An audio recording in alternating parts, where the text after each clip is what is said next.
Even if it's not going to be your primary guard, I encourage you to spend a good amount of time working with the high guard. First, even if it's not the guard that you end up liking, it keeps you safe while you practice seeing punches coming. So you're up, safe. Okay, they're throwing the 1, 2, 3. All right, so you're starting to really collect data. Then later you can work on the head movement, fancy stuff, and counters. But what is the advantage to the high guard?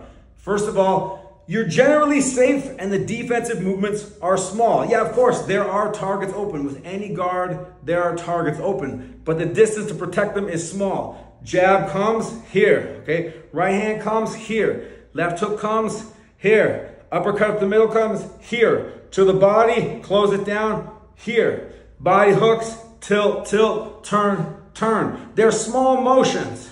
I can use the body to protect. Often the gloves, unless it's perfect, it's not going to fit through. So you are generally safe for the most part.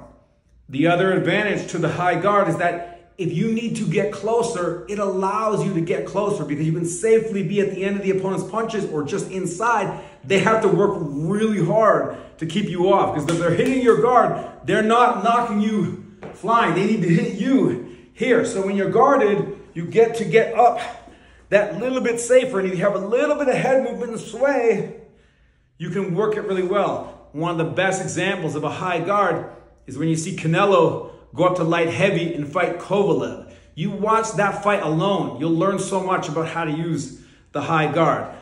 Hands up, working forward, walking forward, a little bit of sway, collecting data, seeing punches coming, boom, boom, boom, boom. The more you see those coming, the more your eyes get used to seeing it, then you can start to work slick stuff. You get to practice.